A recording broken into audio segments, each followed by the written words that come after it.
Man, oh man, and we welcome you all in to a very, very hectic, rowdy, and chaotic episode 16 edition of Catching Up with Coach. I am your solo host for the afternoon.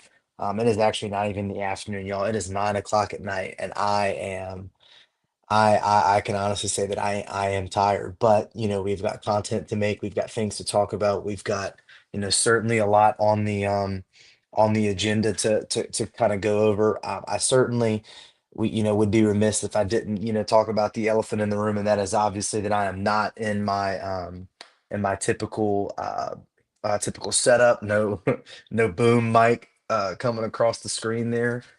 We are at our better half's house. Shout out Sugarfoot. She's in the other room taking care of some business herself. And we actually shout out to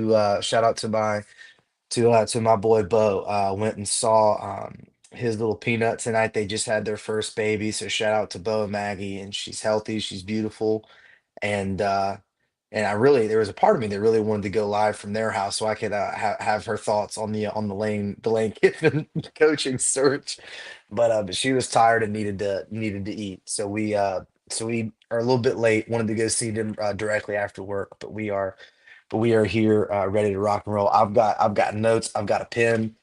We're ready to get rolling. I'm going to put a couple comments up there to so we can have a little bit of some familiarity.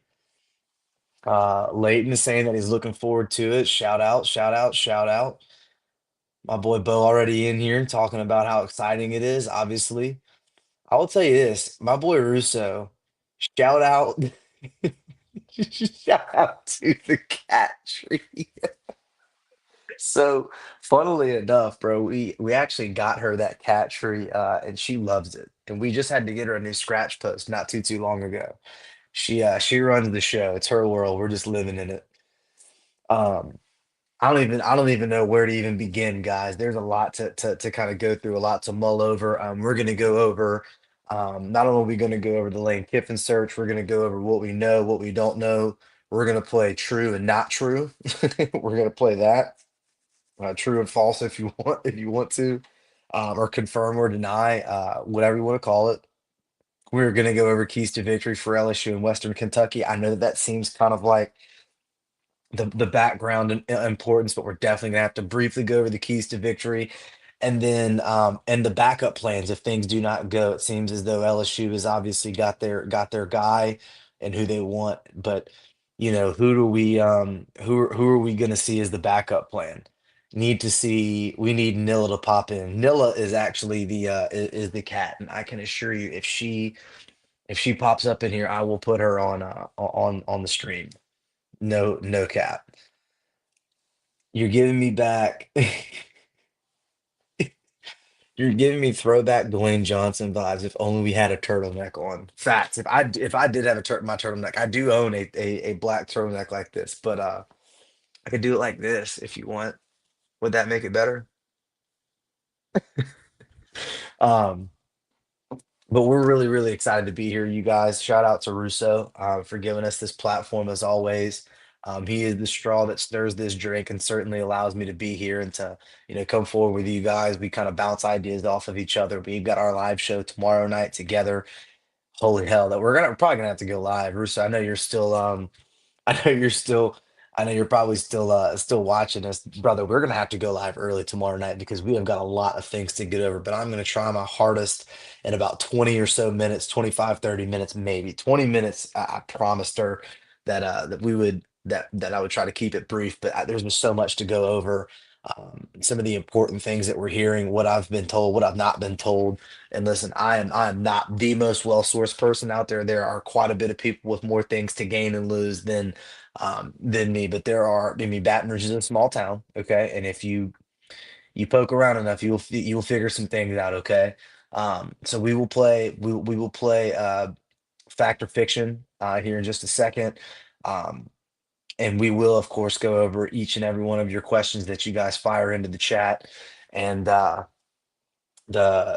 coach chat here. If there's anything that you guys want to talk about that I'm not going over, please by all means let me know. Shout out to my work friends that are giving me a view tonight. I know a lot of you are really excited about figuring out that we do have a sports show. So if I can try to get your team involved on the show, I certainly will do that. But without further ado, we are going to go ahead and get forward. Oh, and one more shout out to the gym dads. Shout out to the gym dads, the Killing It group. They are likely going to be watching the show on delay, and they are a rowdy bunch, but they deserve a big shout out. Shout out to the gym dads. So let's get right to it. What everybody wants to talk about. We're going to talk about Lane Kiffin, anything and all things Lane Kiffin. Obviously, a couple of days ago, everyone saw the flight tracker. There was a significant amount of there's a significant amount of scuttle. Um, Original reports for that was that Lane Kiffin was in Baton Rouge. That is not the case. It was Layla Kiffin and his family. I believe it was a total of four of them. Layla and their kids, obviously Knox, and then maybe like a brother-in-law type of thing.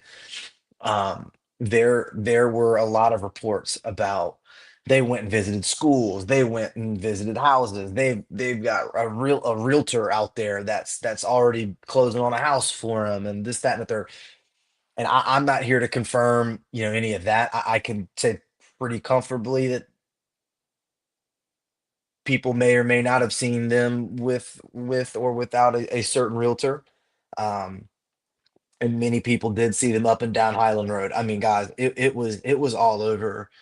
It was all over Twitter within moments. I mean, they had people through the chain link fence viewing the flight. I mean, people in Louisiana Baton Rouge specifically, are starving for some news on a head coach. And so I think when you get into the idea of going and intercepting a flight at an international airport, or a regional airport, I should say, is insane. And it is for that reason specifically that I love college football. I love the SEC football. We are absolutely ridiculous, and I love it.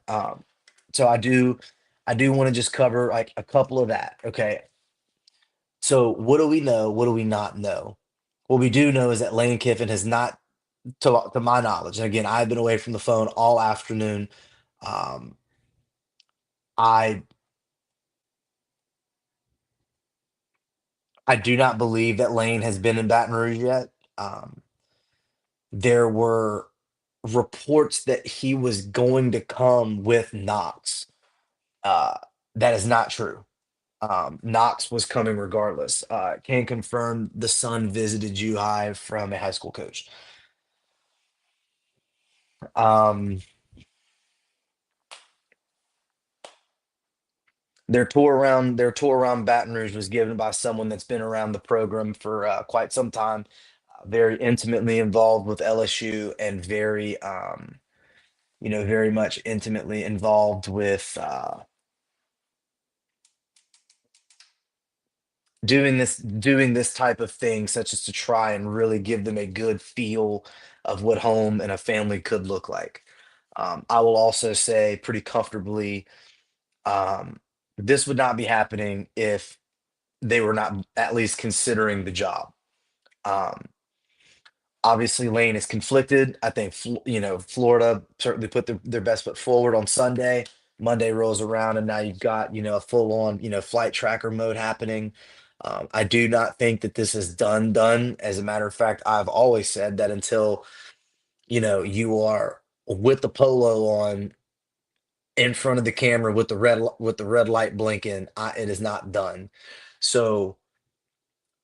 Um, There have been other people that have interviewed. I can comfortably say that if LSU has done their due diligence, they have already interviewed contingency plans. If not, maybe just one, maybe a couple. They have an idea as to who they want, and they're going for broke on Lane Kiffin. It is very, very apparent that they have pushed all their chips to the middle of the table, put it on red, and they are going for broke on Lane. And I will also say that there's a very, very known feeling around the building that um, anything that's not him will be looked at as a disappointment. in the eyes of a lot of fans. And there's a lot of people on Twitter that are not enamored with Eli Drinkwitz, a name that's been floated around, a guy that's won, with less of a program, a lot less money, a lot less resources. I have kind of soured on the Drinkwitz situation. Candidly, I don't think he's a bad football coach. I think he's actually a pretty good football coach. I just there are things that I've always said that I wanted to see before I fully dive in on somebody. And 4 years ago, I was wrong on Lane Kiffin. I was completely and hilariously wrong on Lane Kiffin. 4 years ago, I was head over heels about the Brian Kelly hire. Who has more resume on their resume than this? Who is more proven than this? Like who else could you have gotten that would have been better than BK? And that was the thought that I'm playing in my mind, at the time. And I was wrong. Hands-off approach, really wasn't intimately involved enough. And from everyone that was in that building, can confirm there was a lot that left to be desired, um, on that whole front. So, Austin Thomas, Frank Wilson, for all intents and purposes, have been running this program for the last year, and they're now at the helm of it. I mean, full steam ahead. However, it gets a little bit interesting with the Austin Thomas thing because for those of you that may remember, Austin Thomas was at Ole Miss with Lane Kiffin, and he left, you guessed it, Lane Kiffin, to come back to LSU. If maybe you can maybe pick up what I'm putting down, there just may be a little bit of conversation that needs to take place to maybe get back on the best of graces on that front. I think that's probably fair to assume, right? Um, However, I think Lane's gonna want to do a couple of things. He's gonna want to bring his guys. He's gonna want to bring his people, and I think that there are certainly a few names that are gonna be off limits. I think Frank Wilson, Corey Raymond lead that list. Does Austin Thomas find himself on that list? I mean, he's fundraising his ass off. I mean, Austin Thomas is literally not sleeping. He is fundraising. He is getting the NIL, pot to where it is. A lot of what this offer from LSU looks like is a sweet offer because of the work Austin Thomas is doing. So it's kind of difficult for me to say that I agree with someone like him, not continuing to do his job when the job is literally has not been done better by anyone in the country. I mean, as far from an NIL perspective, I mean, who's been doing it better? I mean, you could say, people like, Texas or Texas A&M, but they just have money. I mean, from a state that does not come from, as much of that as them, you are right in the thick of it as it relates to comparison. So people are floating out the numbers, the 13 million a year for 7 or 8 years. Um, they didn't come from nowhere. That's still less money than you would have been paying BK for 10 years at 10. I just think that if you're prepared to make him the highest paid coach in college football, you better also be prepared with that NIL collective. And I think that LSU's kind of gotten that picture. I also think that if you're going to be in the camp of, the lane train or nobody, you need to really set yourself up to at least accept that there is a possibility that someone else may end up being the head coach at LSU. If he has a change of heart like he did with Auburn and he stays, then you need to be prepared for that. And what I will also say is that someone like a Kenny Dillingham, a 35-year-old guy that is a football guy and is all about that money and putting in the work, that's a guy that can work here. That one could work. Does he desire to leave Arizona State? Does he desire to take on the gauntlet that is the SEC? Can you convince Marcus Freeman that you've got a better situation for him? It feels like that's a little bit less likely. Verge Osbury obviously has a relationship there. I've told, plenty of you about that already. Um, but it feels like this one might be a little bit more like we're pushing all of our chips on the red and going for broke here. So you can't miss. If you're an LSU person, you can't miss. I mean, you have to get him. And if you don't, it feels like everything else after that is going to be contingency and plan B, which brings us to our topic of contingency plans and plan Bs. Um, so there was a report at around, I'd say, what, 2 o'clock today, that Summerall and Florida, like Florida was going to interview John Summerall. And about an hour after that report came out, it was a report that basically said John Summerall is no longer going to have that interview with Florida. I can tell you from, multiple different people saying that that was John Summerall, Coach John Summerall, coming out and saying, "Hmm," like when you're saying, rat poison and posting pictures in the room with your players, and it seems kind of like, thanks, but no thanks. I'll prefer something else. There's a lot of scuttlebutt about him in Auburn, and if Ole Miss gets into the sweepstakes, does he desire to have that job?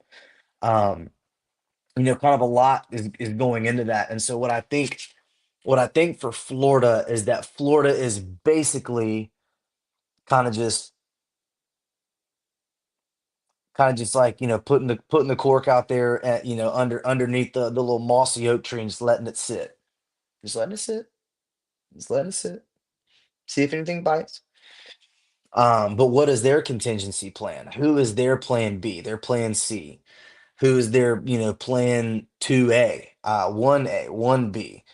Those things, certainly we don't know, as we are not as plugged into the Florida, market as we obviously are here in Baton Rouge. But we're here to play. We're here to play it. Was Lane's family in Baton Rouge and were they viewing the city? 100% true. Fact.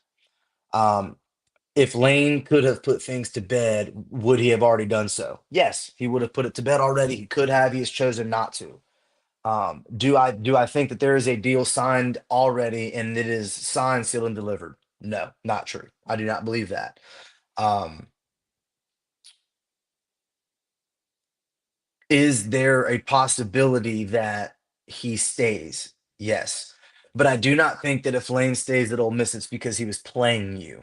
It is not because LSU was never an option. It is because he wished to go through the process and see what it would be like and decided maybe the grass isn't always greener.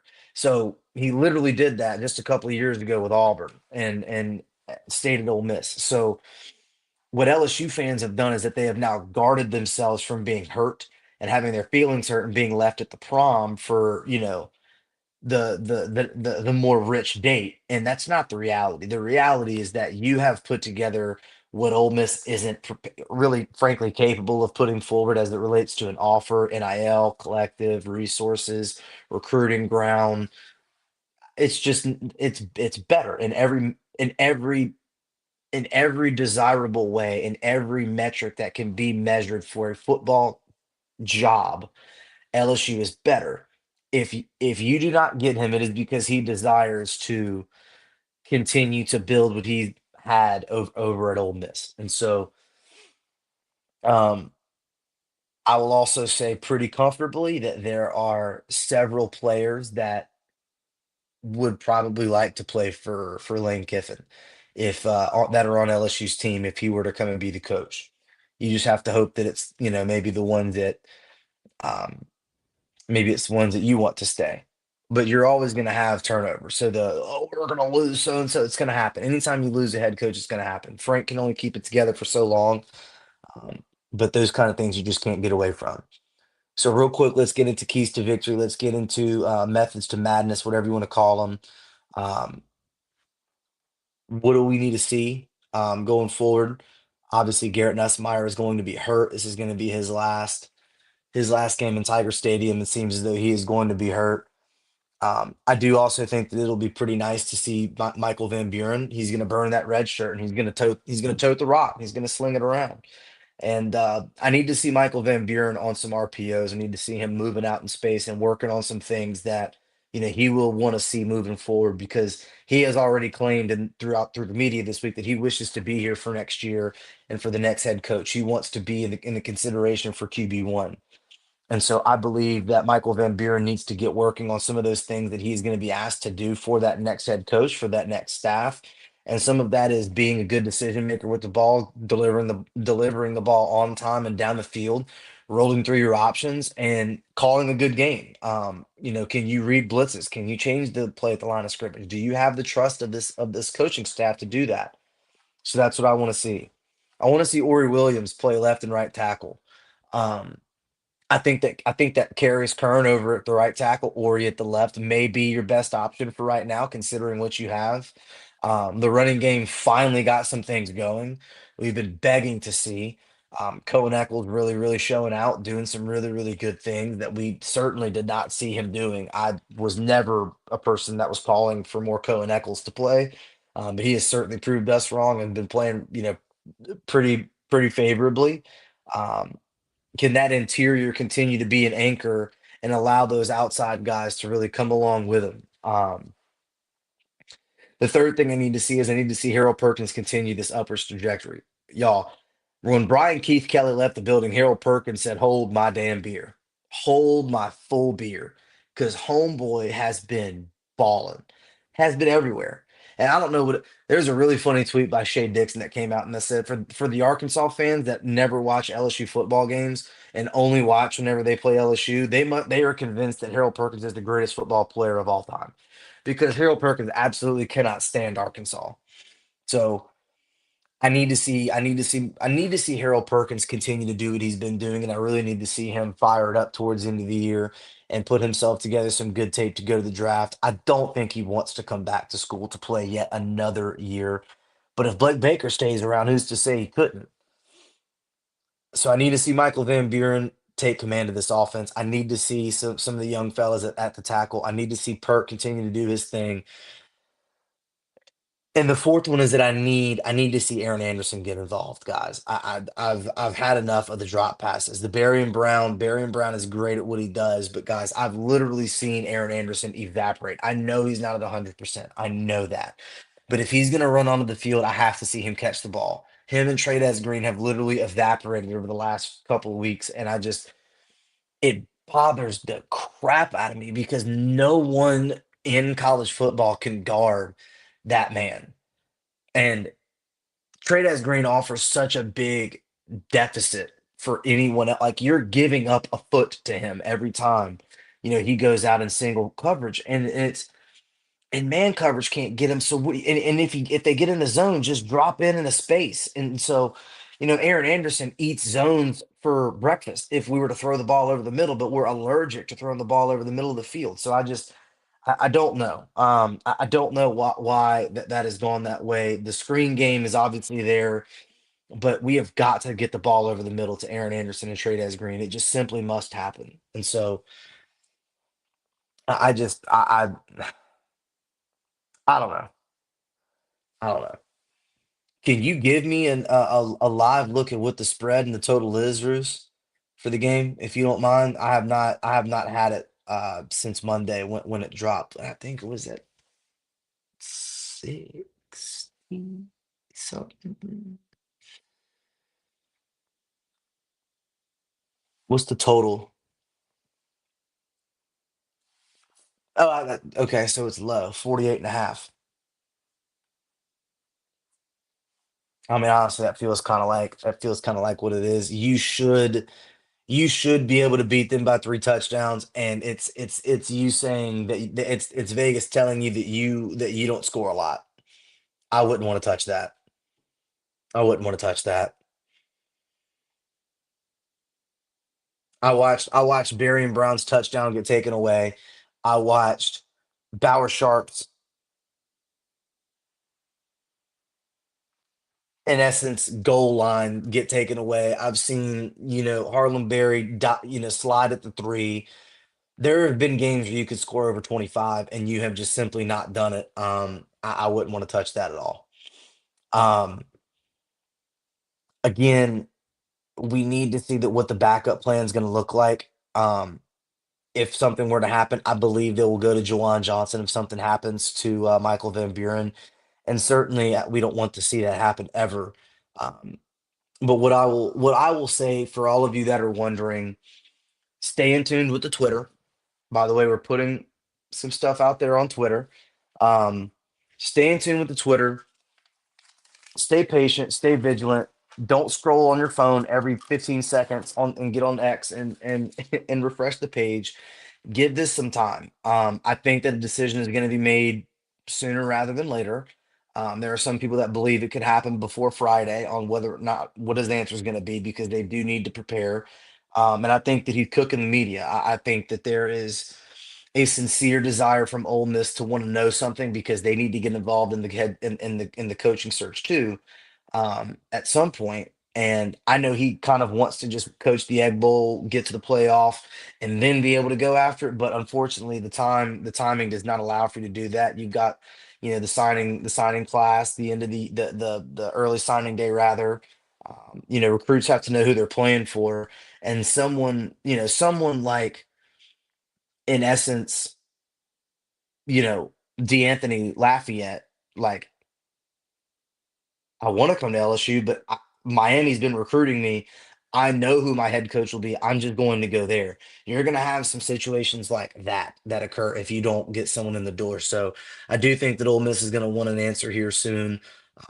So we just have to see what happens. There's a part of me that wants to be confident, but then the other half of me is like I've been fooled before. So just stay patient, stay vigilant. If anything happens, we will obviously come to you immediately with it. Super, super, super, super big shout out to everybody that were here late with us tonight. Please give us a like and subscribe. We're kind of ticking up there with the subscribers, close into that century mark of 100. Which you know that we are going to do a small giveaway at 100 subscribers. So please like and share it to those of you that that want a little bit of the scoop, that have the little bit of time to listen to the show on delay. Super excited to be here. I love each and every one of you. Very humbled for all the support that we've had. Very excited to be here, to give you anything and everything that I can. And some of that is just a little bit of sports talk. So in the grand scheme of things, everyone just take take it easy. Let's hope that we can just wrap this up and get to mac and cheese and fried turkey next Thursday, and and just look forward to getting back to um, your regular scheduled daily affairs of just going to work instead of stressing every single day about where the plane's going to land for the Kiffins. Um, but all in due time, all in due time. But that's going to put a bow on our show for the day. Thank you again for everybody. Like and share, like and share, like and share. Give us a little thumbs up. And we'll talk to you soon. We will see you on the full stream tomorrow, with the Russo and Goodwin show tomorrow night. Super excited for that. Got a shocker block full show for you guys. And so we will see you then. Again, patience. Patience will serve you well. Peace, guys.